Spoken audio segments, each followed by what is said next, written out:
salah satu yang akan kita kembangkan, yang sedang kita rencanakan adalah pembangunan kebun bibit porang untuk bantuan bibit secara bergulir.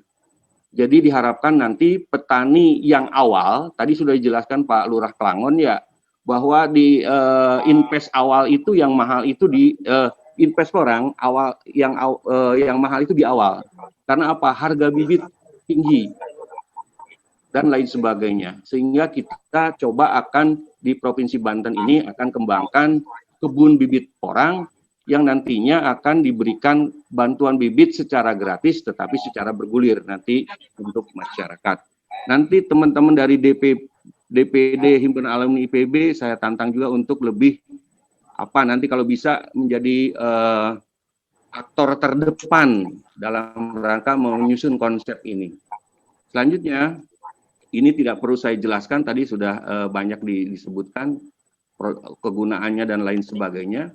Kemudian prospek budidaya porang tadi sudah dijelaskan bahwa pabrik pengolahan porang terus bertambah. Kemudian kuota ekspor porang hampir tidak terbatas menurut Menteri Pertanian di tahun 2020. Kemudian ini merupakan peluang bagi masyarakat, terutama masyarakat petani miskin di sekitar kawasan hutan. Selanjutnya, mengapa perlu kebun bibit porang? Nah, ini yang akan kita siapkan programnya adalah membangun kebun bibit porang. Tadi sudah dijelaskan pasar relatif terbuka, lahan luas. Tadi sudah dijelaskan bahwa untuk lahan perhutanan sosial sendiri yang sudah dicandangkan 28.000, yang sudah ada 9.000. Sehingga itu sudah memenuhi keperluan lahan. Kemudian petani relatif banyak. Namun yang jadi masalah tadi ketika pemula petani miskin ini kita agak kesulitan dalam hal bibit katak. Kemarin catatan saya harga bibit katak pada bulan November itu sekitar 350.000 per kilogram. Sehingga kalau 1 hektar itu memerlukan sekitar 200 kilogram. Kalau ini sekitar 70 juta per 1 hektar investasi untuk bibit saja. Kemudian bibit umbi mencapai 75.000 per kilogram. Sehingga kalau dalam bentuk 1 hektar diperkirakan kita perlu 4.000 kilogram per hektar. Kemudian, nah di sini ini kan tidak adakah yang tergerak membantu petani? Di sini kita coba programkan pemerintah daerah bersama dengan nanti perum perhutani. Nah, kebun bibit porang ini agar masyarakat terbantu bisa mendapatkan bibit porang secara gratis bergulir.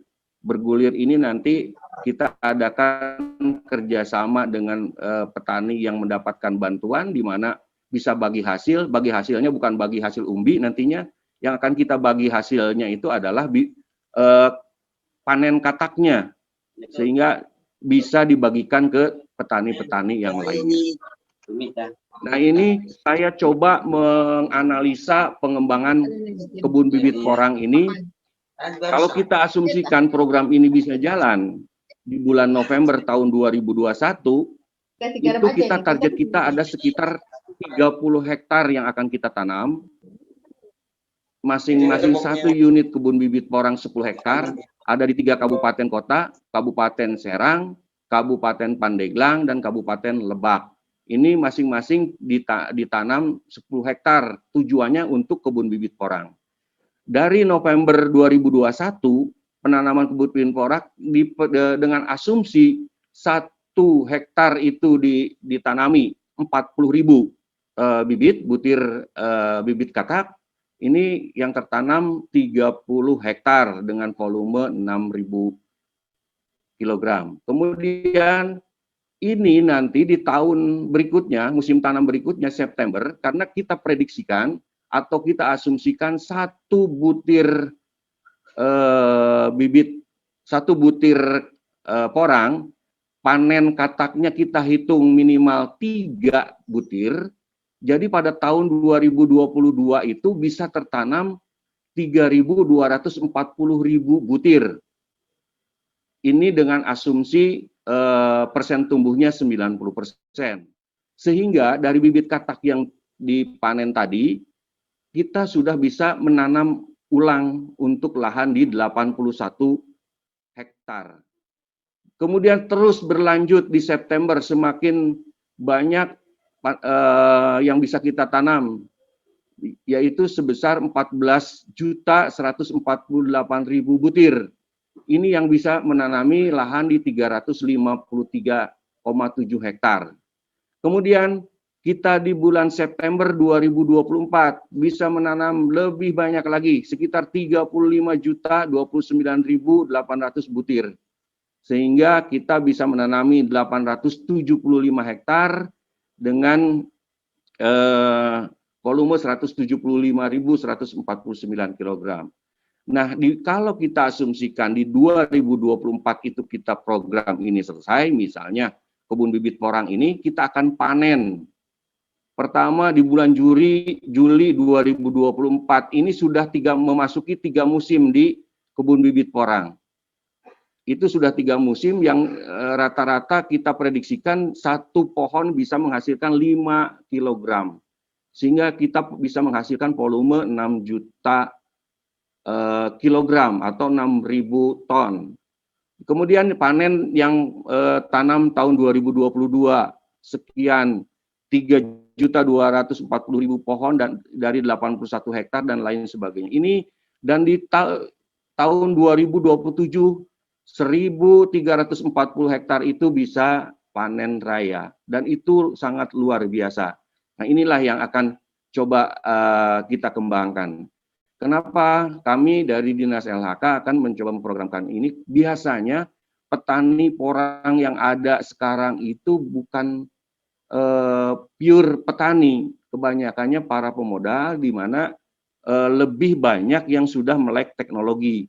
Tidak sedikit teman-teman petani porang itu merangkap menjadi YouTuber.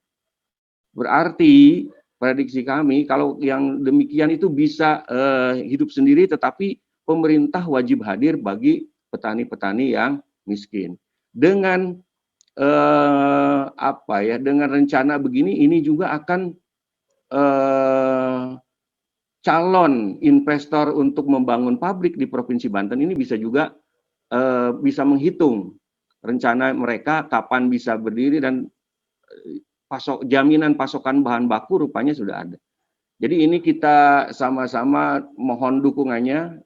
Mudah-mudahan program pengembangan kebun bibit porang ini bisa kita laksanakan oleh Dinas LHK. Sekali lagi, Pak Gubernur sekarang sedang menyiapkan program khusus untuk perhutanan sosial di Provinsi Banten pasca berlakunya Undang-Undang Cipta Kerja dan PP nomor 23 tahun 2021 tentang penyelenggaraan kehutanan. Kita tunggu dulu kebijakan peraturan menterinya bagaimana. Kita sesuaikan dengan kondisi yang ada di Banten. Sekali lagi, tidak hanya porang yang akan kita kembangkan. Tadi begitu banyak, begitu luas lahan perhutanan sosial yang bisa kita kembangkan. Sehingga mungkin porang bisa sekian hektar, jahe merah sekian hektar, pisang sekian hektar, tambak sekian hektar, dan lain sebagainya. Tentu akan kita kembangkan. Sekali lagi, memang kehutanan sudah saatnya tidak mengandalkan produksi kayu, tetapi bagaimana mengembangkan hasil hutan bukan kayu tanpa merusak alam.